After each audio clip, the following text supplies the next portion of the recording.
দেহ ব্যবসায়ী কখনো উকিল হয়? সেই মেয়েটা দেহ ব্যবসায়ী মেয়ে। সবাই জানে কলকাতার নাজিয়া ইলাহি খান প্রতিনিয়ত ইসলামকে গালি দিচ্ছে। তার বাড়ি বিহারে, সে প্রতিনিয়ত কলকাতা মনে হয় কোর্টের উকিল। আমি তাকে অনুরোধ করব, তোর কমেন্ট গুলো একবার পড়বি। তুই যে ইসলামের বিরুদ্ধে বলিস, তার নিচে কমেন্ট গুলো পড়ে দেখবি, তোর চরিত্র সব দেয়া আছে। যারা জানে তারা সেখানে কমেন্টে লিখেছে, তুই তো অমুক নেতার সাথে সুস, কমেন্টে লেখা আছে। কার? নাজিয়া ইলাহি খানের কমেন্টে। তুই তো অমুক নেতাদের সঙ্গে বসে মদ পান করিস, কমেন্টে লেখা আছে। তোর জন্মটা এইভাবে, কমেন্টে লেখা আছে।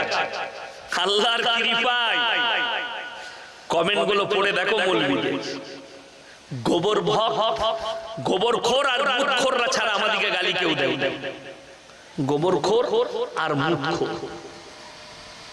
এই কিছুদিন আগে আমাকে একজন অমুসলিম যুবক হিন্দু ভাই ফোন করেছিল, যদিও সে মনে হয় আমার জলসা শুনে। সে আমাকে বলছে আপনার কাছে কিছু জানার ছিল আমার। আমি বলো আমরা তো জানাবার লেগেই আছি। কি সম্পর্কে জানতে? বললে আমার অন্য কোথাও আপত্তি নেই, আপনারা গায়ের দুধ পান করেন। আমি বললাম আমি তো 1 লিটার করে দুধ খাই আমার শ্বশুর ঘর গেলে। শ্বশুর বাড়িতে গায় আছে, আমার বাড়িতে প্রত্যেকদিন 1 লিটার করে দুধ। আমি জলসা করে ঢুকলে আমি 250 দুধ রাত্রে বেলায় ভোরের বেলায় খেয়ে দিয়ে তারপরে ঘুমাই। আমি দুধ খাই। বললে গায়ের দুধ খান, গাইটাকে আবার জবাহ করে আপনারা তার মাংসটা খান। আমাকে কি যুক্তি দিচ্ছে জানেন? আপনি মায়ের দুধ খেয়েছেন? আমি বললাম হ্যাঁ, ছোটবেলায় আব্বুস খেয়েছি। আমরা সবাই মায়ের দুধ খেয়েছি না খাই? খেয়েছি। তো আমাকে বলছে আপনি মায়ের দুধ খান, তাহলে মাকে কেন জবাই করে খান না আপনারা? এমন যুক্তিটা ঠিকই আছে, কিন্তু আমার উত্তর নিতে পারবে না। বলে কেন? আমার উত্তর ইনজেকশনের মতো, এমনি আমি গাল খাওয়ালো, বলে দিলেই গাল দিবে তুমি, নাইলে কেটে পালাবে। বুঝে বলুন, তুমি যে বললে যে আমরা গাইকে মা বলি বলে মায়ের দুধ খাই, মাকেও খাই নাই, আর আমার নিজের মায়ের দুধ খাই বলে মাকে খাই নাই। আপনারা গায়ের দুধ খান, গাইকে জবাহ করে খান, মায়ের দুধ খান, মাকে কেন খান না? আমি বললাম তোমরা তো গায়ের মুদ খাও। বলে হ্যাঁ, গোবর খাও। হ্যাঁ, আমরা তাহলে মায়ের গু আর মুদ খাই না? কথাটা বুঝতে পেরেছেন? তখন কিন্তু সে মা বোন তুলে গাল দিয়ে ফোন কেটে বেরিয়ে গেল। আমি বললাম আমার ইনজেকশন নিতে পারবেন? প্রথমেই বললাম আরে ভাই, প্রশ্ন যেমন উত্তর তেমন। আল্লাহ তাআলা হালাল করেছে তোমাদের জন্য যে বস্তুগুলো, যে প্রাণীগুলো তোমরা নির্দ্বিধায় খাও। বাঁকুড়া ডিস্ট্রিক্টের একটা ছেলে ফোন করেছে, হুজুর আমি সকালবেলায় বাজারে আছি। কি হয়েছে? বাজারে কি হয়েছে? বললে আমি বিপদে পড়ে গেছি, মাছ কিনছি, কিন্তু আমরা মাছ কিনলে মাছগুলো মরা থাকে না জানতো? কথা বলে না? ইলিশ মাছ মরা থাকে না জানতো? থাকে মরা। যে মাছটাই কিনবেন মার্কেটে মরা। এখন যেগুলো জ্যান্ত মাছ দেখছেন পাওয়া যায় না জ্যান্ত মাছ ট্যাঙ্কিতে ছাড়া থাকে। এখনই আমি ইউটিউবে বলে দিলে এটা চলে গেলে যারা মাছ ব্যবসায়ী তারা আমাকে গাল দেবে। কেন বলুন তো? পুরো ভেড়িতে চাষ হচ্ছে, যে মাছটা ন্যাচারালি পুকুরের মাছ সেটাই উপকার আছে।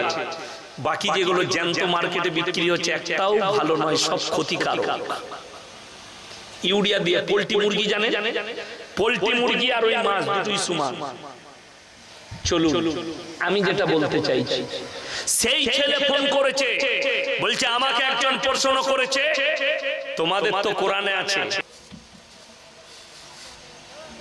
আপনারা মোবাইলে দেখতে পাচ্ছেন। আমি গাড়িতে আস্তে আস্তে একটা দুঃখজনক ঘটনা আমি বাংলার দেখলাম, আমি শেয়ার করেছি আমার ফেসবুক আইডিতে, যে কোন এক মুসলিমদের যুবক, হয় যুবকটা মালদার হতে পারে কিংবা মুর্শিদাবাদেরও হতে পারে, মানে হকারি করে, থালা বাসন ইত্যাদি বিক্রি করে সাইকেলে করে।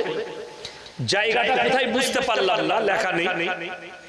তো সে একটা অমুসলিমদের পাড়ায় গেছে, একটা মহিলা, ভদ্র মহিলা তাকে জিজ্ঞেস করলো তোমার নাম কি? সে নামটা বলল মুসলিম নাম। তো বললে আমাদের পাড়া থেকে বেরিয়ে যাও, এখানে তোমার কাছে কেউ কিনবে না, এর কাছে কেউ কিনো না, এরা বিক্রি করবে, দিয়ে টাকা কামিয়ে নিয়ে গিয়ে এরা আমাদেরকে মার্ডার করবে, আমাদেরকে মারার পরিকল্পনা করবে। নাউজুবিল্লাহ বলে। দুঃখজনক ঘটনা। পরে দেখলাম সেই মেয়েটা আবার হুমকি দিচ্ছে, যা পুলিশকে বলবি, যাকে বলবি বলবো। রাজ্য সরকারের উচিত এই ধরনের মহিলার জায়গা হবে জেলের কুঠরি, একে অ্যারেস্ট করে জেলের কুঠরিতে ভরা দরকার। এটা যদি কোনো মুসলিম ব্যক্তিও করে, এটাকেও আমরা সাপোর্ট করি না। এটা যদি কোনো মুসলিম করে, তাও সাপোর্ট করে না ইসলাম। কেন? যারা আমার অনেক হিন্দু ভাই আমার বক্তব্য শুনে, কিংবা এখানে যদি কেউ কান পেতেছে, তাকে আমি ওয়েলকাম জানাবো, স্বাগত জানাবো, সাদরে গ্রহণ করব। ভারতবর্ষে আমি একটা চ্যালেঞ্জ ছুড়ছি,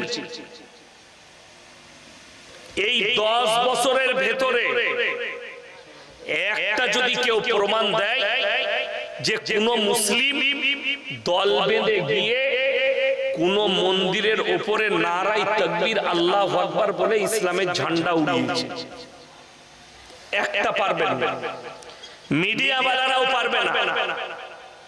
কিন্তু আপনাকে আমি 100টা প্রমাণ দেব, মসজিদের মিনারে চেপে ভাগওয়া ঝান্ডা লহরাইছে, জয় শ্রীরাম বলে। 100টা প্রমাণ। মসজিদের দরজায় গোড়াল মেরেছে, মসজিদে ইট পাটকেল মেরেছে, মসজিদে রং ছিটিয়েছে, জয় শ্রীরাম বলে মুসলিম যুবককে পিটিয়ে হত্যা করেছে, গরুর মাংস আছে বলে মিথ্যা অভিযোগ দিয়ে মুসলিম যুবককে পিটিয়ে মেরেছে কিছুদিন আগে হরিয়ানা। এটার জন্য শুনেলে দায়ী কিন্তু মুসলমান। इस घर को आग लगी घर की चिराग से। মুসলমান তোমরা নিজেদের ঘরে নিজের আগুন ধরিয়েছো। আল্লাহর কসম, মুসলমান যদি কালমার উপরে আর ঈমানের উপরে টিকে যায়, পৃথিবীর সমস্ত বেঈমান কাফেরদের চাকা তাদের উপর দিকে আল্লাহ ঘুরিয়ে দিবে। আপনারা খালি ভেবে দেখুন, 313 জন সাহাবী একদিকে, 1000-এর বেশি বেঈমান কাফের একদিকে। খালি তারা আল্লাহর উপরে বিশ্বাস আর ইয়াকিন করে কোরআনের মহব্বতে, ইসলামের মহব্বতে যুদ্ধে ঝাঁপিয়েছে। তাওয়াক্কালতু আলাল্লাহ, হে নবী আল্লাহর উপরে বিশ্বাস আনতে বলো, আমি আল্লাহই যথেষ্ট।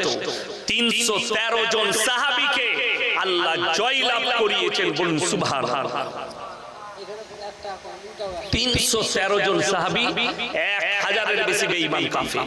আল্লাহ তাআলা তাদেরকে জিত দিয়েছে। এই জিতটা যুদ্ধের নয়, ঈমানের জিত, মজবুতির জিত।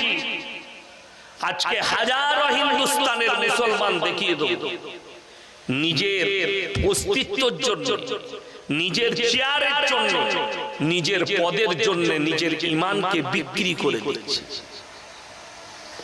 হাজার হাজার মুসলমান। তা না হলে আপনাকে মোবাইল খুলে দেখিয়ে দেব, আমাদের মতো টুপি লাগিয়ে পাঞ্জাবি পরে মসজিদের ইমাম মৌলবি মণ্ডপে ফিতে কাটতে গেছে। কিসে? পুজোর মণ্ডপ। সে জানে এটা শিরক, সে জানে এই কাজ করলে মুশরিক হয়ে যাব, কিন্তু দলিল কি দিচ্ছে? উত্তরপ্রদেশে এক মসজিদের ইমাম, শাহী ইমাম, রাম মন্দির উদ্বোধনে গেছে। তাকে যখন তার কম প্রশ্ন করেছে যে আপনি যে গেলেন কোন শর্তের উপরে গেলেন, সে দলিল দিয়েছে দেশের মহব্বত রাসূল সাল্লাল্লাহু আলাইহি সাল্লামের হাদিসে আছে তোমরা যে দেশে বাস করো সেই দেশকে মহব্বত করো। ওটা তো দেশের সংবিধান নয়।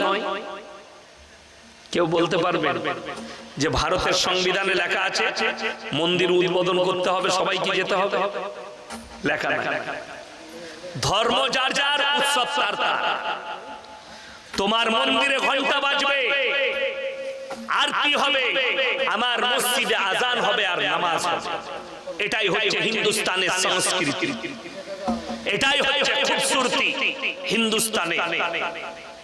আমরা পড়েছি আমাদের ছোট গায়ে ছোট ছোট ঘর থাকিছে তা সবে মেলে নাহি কেউ পর, পাড়ার সকল ছেলে মোরা ভাই ভাই একসাথে খেলি আর পাঠশালায় যাই, বন্দে আলিমিয়ার লেখা।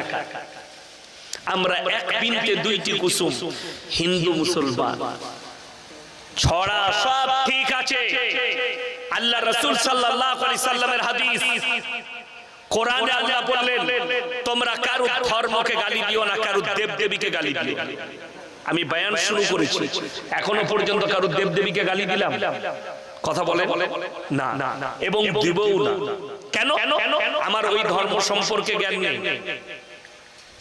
তার দেবদেবীকে গালি দিও না, সে তোমার আল্লাহকে গালি দিলে তোমার ক্ষতি হবে। দেখবেন কোন যুবক যদি কারোর মা তুলে গালি দেয়, সে ঘুরিয়ে গালি দেয় না, দেয় না? তো যে গালি দিল সে আগে নিজের ক্ষতি করল, তার মাকে গালি করল। তো তুমি যদি তার ধর্মকে, তার দেবদেবীকে গালি দাও, সে তোমার আল্লাহকে গালি দেবে। ওই জন্য আল্লাহ কোরআনে নিষেধ করেছে তুমি তোমার ধর্মটা বুঝাও, ইসলামটা প্রচার করো, ইসলামটাকে বুঝিয়ে দাও, আল্লাহ তাকে হিদায়াত দিলে দিনের পথে ফিরে আসবে। জোরে বলুন সুবহানাল্লাহ। যদি বলেন কেমন করে আসবে, দেখুন 2015 থেকে 2021 পর্যন্ত একটা লিস্ট বার করেছে ভারতের মিডিয়ারা, যে কতগুলো মানুষ অন্যান্য ধর্ম থেকে ইসলাম কবুল করেছে। এই 6 বছরের ভেতরে তাদের কাছে হিসাব এসেছে 13 লাখ লোক ইসলাম কবুল করেছে। জোরে বলুন সুবহানাল্লাহ। 13 লাখ লোক। আপনি অবাক হবেন, অন্যান্য ধর্ম থেকে সনাতন ধর্ম কতগুলো মানুষ কবুল করেছে? 30,000, মাত্র 30,000। আর 13 লাখ লোক ইসলাম কবুল করেছে। তাহলে আপনাকে জানতে হবে যে নবীজিকে গালি দিচ্ছে ফলস, যে রাসূলকে গালি দিচ্ছে, যে কোরআনকে আর ইসলামকে গালি দিচ্ছে, একটা ভদ্র সমাজের লোক জানে এই মৌলবীরা মদ খায় না, এই মৌলবীরা গাঁজা খায় না, এই মৌলবীরা চরিত্রহীন লয়, এই মৌলবীরা দেহ ব্যবসা করে না, এই মৌলবীর বিবিরা বেপরদায় ঘুরে বেড়ায় না, এই মৌলবীর বিবিরা ন্যাংটা নয়, এই মুসলমানদের যাদের কাছে দ্বীন আছে তাদের বিবিরা বেপরদা নয়। এটা সকলে জানে, শিক্ষিত সমাজ জানে। কিন্তু যে নূপুর শর্মা নবীজিকে গালি দিয়েছে, আমরা সবাই জানি সে একটা দেহ ব্যবসায়ী মেয়ে, ঠিক কি না? কথা বলো। মরা গরুর মাংস খাওয়া যাবে? মরা প্রাণী, কথা বলে না, খাওয়া যাবে না। মরা গরুর মাংস খাওয়া যাবে না। মরা ছাগলের, মরা মুরগি, মরা হাঁস, মরা ভেড়া, মরা উট খাওয়া নিষেধ। তাইলে মরা মাছটা খাচ্ছ কি করে? কথাটা বুঝতে পেরেছেন না? প্রশ্নটা কঠিন না সহজ? কঠিন প্রশ্ন।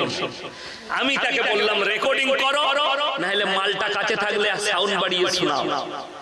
কোরআনের দলিল দিচ্ছি, ইন্নামা হাররামা আলাইকুমুল মাইতাতা ওয়াদ-দামা ওয়া লাহমাল খিনজির ওয়া মা উহিল্লা বিহি লিগাইরিল্লাহ। প্রবাহিত রক্ত, মরা জন্তুর মাংস এবং যে প্রাণীর শরীরে প্রবাহিত রক্ত আছে, যে প্রাণীর শরীরে প্রবাহিত রক্ত আছে, সেই প্রাণী মারা গেলে তোমাদের জন্য কি হারাম। মাছের শরীরে প্রবাহিত রক্ত নেই।